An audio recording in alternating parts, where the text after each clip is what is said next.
Современные автомобили имеют электронный впрыск топлива. Иногда чуть раньше, иногда чуть позже, но ближе к 100 тысячам километрам пробега многие автовладельцы замечают такие симптомы, как увеличенный расход топлива, нестабильность работы двигателя на холостом ходу, потеря мощности и иногда сложность запуска. Особенно такие симптомы распространены во влажную погоду, когда идет дождь. Дело в том, что компьютеру автомобиля требуются показания различных датчиков для приготовления оптимальной топливно-воздушной смеси. Все эти датчики находятся под капотом. Конечно, за неправильную работу двигателя могут отвечать сразу несколько элементов.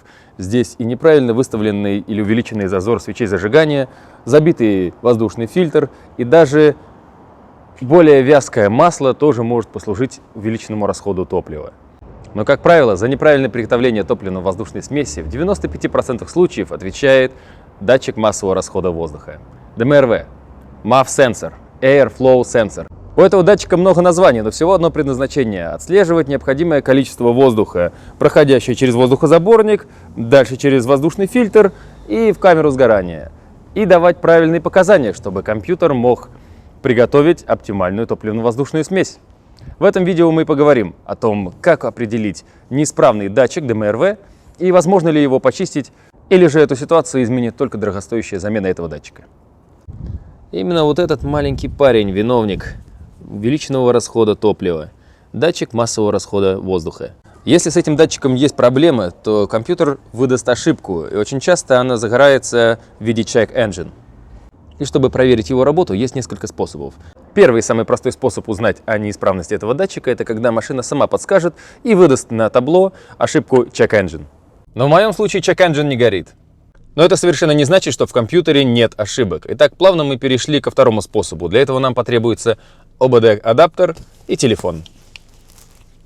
Обычно ОБД-2 разъем находится снизу панели у левой ноги.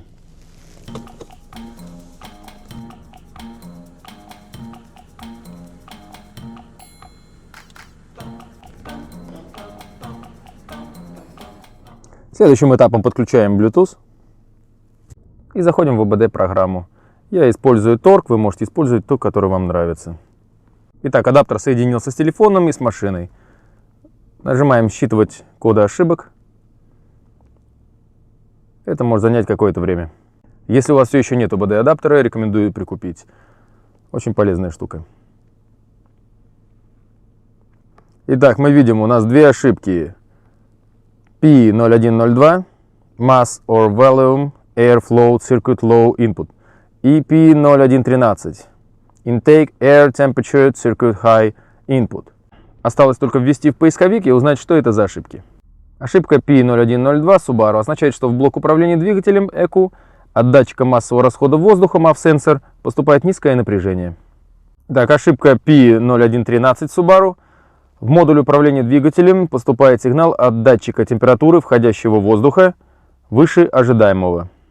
После того, как мы просканировали автомобиль на наличие ошибок, мы, конечно, можем стереть их или с помощью того же самого адаптера, или просто скинув клеммы с аккумулятора, может, минут на 10-15.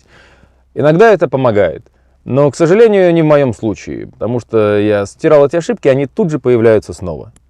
Третий способ узнать о неточных показаниях датчика массового расхода воздуха является проверка его мультиметром. Для этого мы включаем зажигание, но не заводим двигатель. Включаем наш мультиметр на постоянный ток. Я не смог найти схему проверки именно этого датчика, поэтому покажу, какие показания он дает. Первый и второй провод он всегда показывает 0,75. Здесь, похоже, питание цепи. Четвертый провод тоже также 0,75. И последний 2,59. Я не смог найти точных показаний, какими должен обладать этот датчик, чтобы его проверить. Но здесь я немножко схитрил. Я взял обычный фен, подсоединил к нему мультиметр и, прогревая, смотрел на отклонение показаний. Да, я убедился, что датчик работает. Когда я подавал теплый воздух, показания менялись. Здесь я схитрил еще раз, потому что у меня в семье есть еще один автомобиль, это Subaru XV 12 модельного года, где установлен точно такой же датчик. Я сравнил показания своего датчика с показаниями рабочего датчика на XV, и при просто включенном зажигании показания идентичные, но когда машина заведена, показания разнятся. Таким образом, мы подходим к последнему, весьма точному и самому простому определению неработающего датчика массового расхода воздуха. Даже если у вас нет мультиметра и нет ОБД-сканера, определить рабочий или нерабочий датчик можно очень просто. И сейчас я покажу как. Все, что нужно сделать, это снять разъем самого датчика. Снимая клемму с этого датчика, топливно-воздушная смесь будет приготавливаться только за счет показаний открытия-закрытия дроссельной заслонки. После этого завести машину, возможно, это получится не с первого раза, но она обязательно заведется и перейдет в аварийный режим. Появится как раз ошибка Check Engine, и на машине, в принципе, можно будет прокатиться какое-то недолгое время. Но если у вас машина до этого подтупливала и был явный провал в мощности, то после того, как мы сняли этот разъем, машина явно оживится. Если это произошло, то вся причина именно в этом датчике.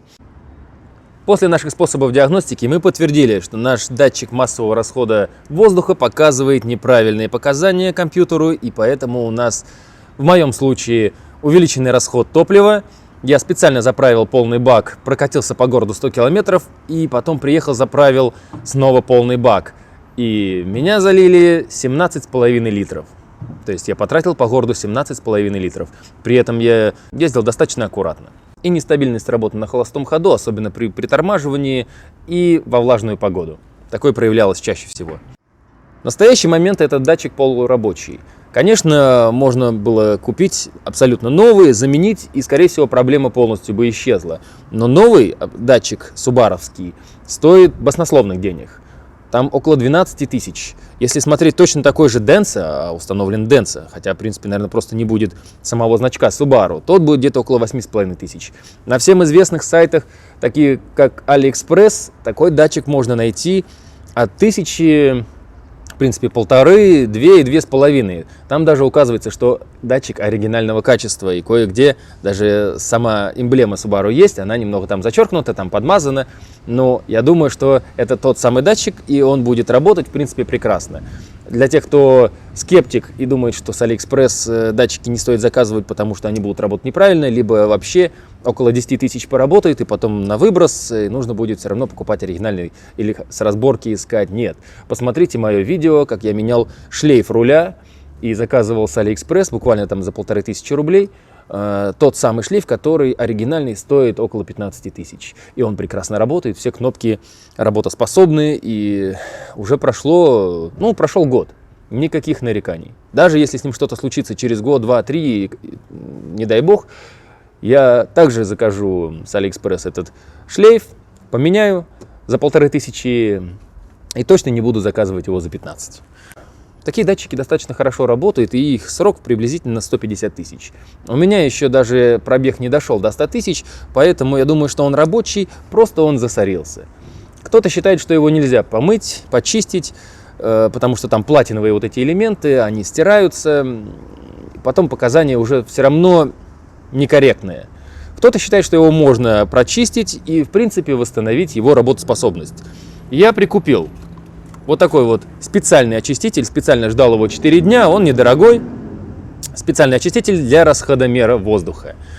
Небольшой взял пузырек, так что мы сейчас попробуем почистить его и узнаем, стоит ли вообще этим заниматься, или все равно придется вернуться к тому, чтобы прикупить новый, хотя бы даже из AliExpress, датчик массового расхода воздуха.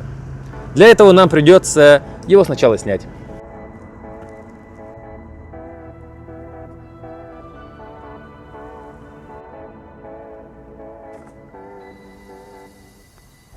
Сняв его, кстати, вот он его номерок. Я также номерок оставлю ссылочкой в описании. Я не хочу сказать, что он прям вот зарос весь в грязи. Присмотревшись, я увидел, что вот здесь вот как раз находится маленький резистор. А сам чувствительный элемент находится внутри. Вот камера его сразу не увидела. Вон они. Да. 2 штучки.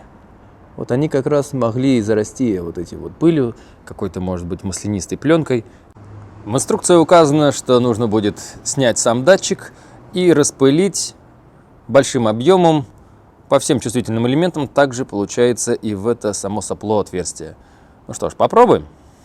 Которые как раз и не передают правильные показания. Все эти сверхчувствительные элементы датчика руками трогать мы не будем. Так, ну что, пошли? Кстати, это именно специальный очиститель. Некоторые пытаются использовать там, я почитал, и бензин, и ацетон. Очиститель тормозов тут вообще, мне кажется, может съедать не только пластик, но и как раз вот этот вот тоненький чувствительный элемент. В том числе, наверное, он съедает и платину. Поэтому я вот подождал 4 дня, на Озоне купил, потому что почему-то в магазинах запчастей не смог найти такого очистителя. Датчик просох, повторим прочистку. 15 минут прошло, датчик просох, пора ставить его на место. Кстати, я его промыл 4 раза. Где-то 2/3 баллончика ушло. Ну, в принципе, если большой баллон, я думаю, где-то на 2-3 раза его можно использовать. Ну что, ставим на место аккуратненько.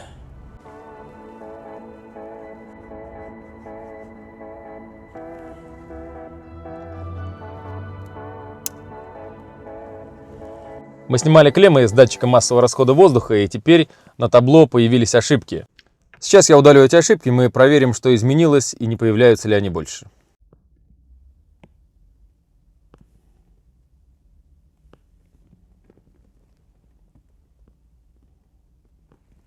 При запуске никаких ошибок не появилось, обнулим счетчик и посмотрим, какой будет расход топлива.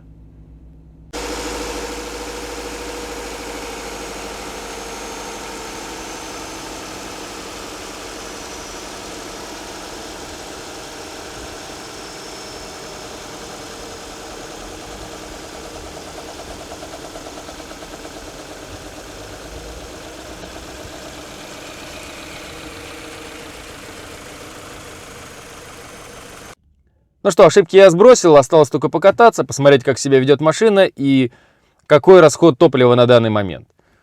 Ну а если это видео было полезным и познавательным, не забывай большой палец кверху, подписывайся на канал. С вами был Сергей Перетягин. До новых встреч в эфире. Пока!